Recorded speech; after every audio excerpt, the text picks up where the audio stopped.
Hello, I'm George DeBell, this is Lawrence Booth, and we're at Lord's for Polite Inquiries. You can embrace that ramshackle quality. Yeah, I like it. Now I should explain before we start that Lawrence is standing in for the indisposed Jared. Pray for Jared, but he'll be back in about 3 weeks and we'll have a series of exciting guests.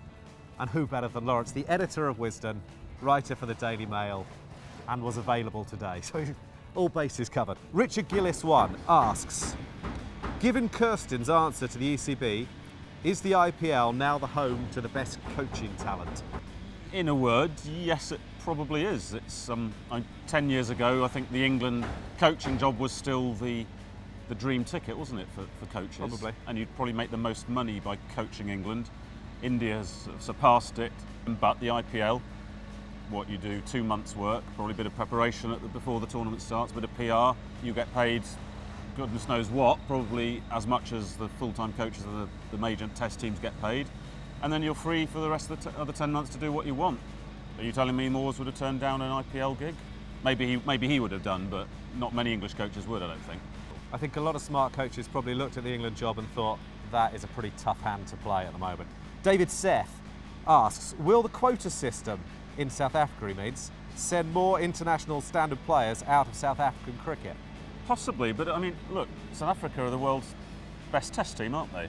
So it doesn't strike me as a huge issue at the moment. If I was in charge of South African cricket, I'd be more interested about getting more native African players into the team. I mean, we've only really had Mackay and Tini, haven't we? Which is why they're doing it. Yeah, right, but they're supposed to have been doing this for years, haven't they? Well, they haven't. And what has happened? Well, they haven't had an official quota until quite recently. And short term, you're right, you'll miss out on some players. Short term, you will. But long term, you could unlock the potential of a whole nation, potentially a whole continent. And at the moment, cricket in South Africa is largely irrelevant to the black community, which make up, what, 80–90%? Which, by the way, we're very grateful to the MCC for letting us borrow Lord's. And how nice of them to mow the lawn to make it look nice just while we're doing this. Going the extra mile. At Plymouth Nick asks, what is at the very top of the to-do list for the Moores Farbrace regime? To encourage and allow Alastair Cook to impose himself on the team. The worry with Cook is he's played over 100 tests and you're still occasionally looking at the field and saying, I think I could probably set a better field than that. If Moores can take charge of the pep talks and the getting everyone going in the dressing room, which Cook isn't very good at, that's not his strength. He's not a public speaker, he's not a rouser of men. They've got to do something to rediscover the fun in the dressing room, because the England camp looked miserable by the end of the Ashes tour. There were several of them much closer to Trott's mental state than should have been the case. And I think they have to do something just to rediscover the pride and joy of playing cricket, don't you think? A joke every morning, like Darren Lehmann did for Australia. Well, then the Ashes, didn't it? I mean, yeah. It may just have been Mitchell Johnson the one in the Ashes. It might have just have been as simple as that, mightn't it? It may have been, yeah. Dennis Does Cricket asks, do the ICC have the balls to say no to Srini's presidency? You know they don't. It's not just that they don't have the balls, they don't have the wherewithal, the power, the position, the influence. The BCCI run cricket, that's no secret. It's not really anything to do with the ICC because the ICC doesn't really exist. That's absolutely right. It's a really nice idea, but that's all. Martin Crowe asks, hello Martin Crowe, hope the knees are okay. Did the ECB politely inquire with Sri Lanka cricket if it was okay to steal Farbrace? I'm quite uncomfortable with what's happened. How do you feel? Yeah, I am as well. I don't know how politely they inquired.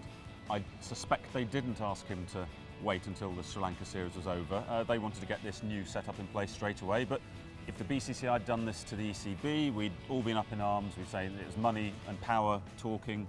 It's the law of the jungle, isn't it? And people will look at this and say, it's a big three. It's an example of the big three throwing their weight around. Absolutely.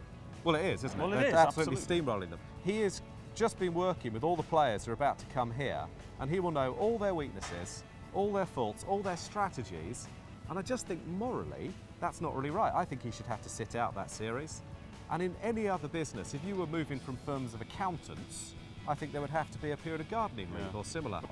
The one area where I do have sympathy with Farbrace is that Sri Lanka cricket aren't necessarily the most reliable employers. No. And Sangakkara and Jayawardena will probably tell you that. You know. The other thing, from the ECB's point of view, Farbrace, fine fellow and all the rest of it, but he was Yorkshire second 11 coach not very long ago. So he wasn't the first team coach and he wasn't a director of cricket. And it's like, all of a sudden, somebody next door has got something and the ECB want it. Well, which it seems to be, they're keeping up with the Jones, keeping up with the Mendises, you might say. Several questions on Nick Compton. Shabba Sheikh asks, any chance of Nick Compton's comeback, or will England prefer someone younger, like Robson, Sam Robson presumably, not Laura? No. Or Moggy Cricket asks, is Compton doing more harm than good to his chances of a recall with his retweets? He retweeted following his 100 in Durham, the various flattering articles, etc., etc. I don't think he's going to harm his England career by retweets. Look, Right. I think they probably will go for Sam Robson. I'm sure they will. They will, almost certainly. But they could go for both. But look, Because Compton could fill that trot role. yeah, whether they're worried then it would get too stodgy again, because Robson looks like a sort of front-footed, right-handed Stodginess cook. wasn't really the problem in Australia when they were losing in 2.5 days. That was the least of their problem. All you have in Nick Compton is a guy who's desperate to score runs. And if you can't manage that as a management unit, you really have to take a look at yourself, because there would seem to be an awful lot of positive qualities there. And I should declare an interest. He's going to be standing in for Jared in 2 weeks' time. Unless Jared's recovered. Pray for Jared. Legside Lizzie, hello the lizard.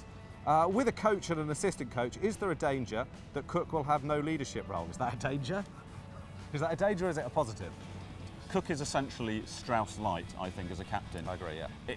Attrition worked brilliantly with Strauss. They had the bowlers.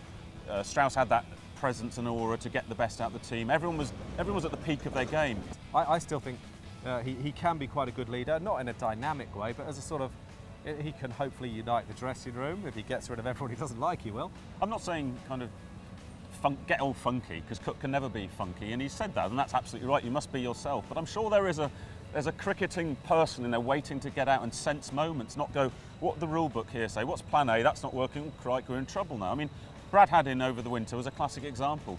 They'd always start by bowling full to him. He'd knock them over mid-off for 4, and they'd go, ooh, we better drag our length back. And they spent the entire series bowling short to Haddin. There was no sense that there was a captain there taking control and saying, think on your feet, this guy's brilliant off the back foot. It doesn't matter if you get driven over mid-off for 4 early on. And that was because he was largely taking direction from the dressing room, and Andy Flower, we think. So it's interesting that he's now been having leadership and captaincy courses with Andy Flower. We'll see you next time. Thank you, Lawrence. Thank you to the MCC. Polite Enquiries. George Dobell, Jared Kimber, Kia Oval. Is Alastair Cook the worst English captain in the history of mankind?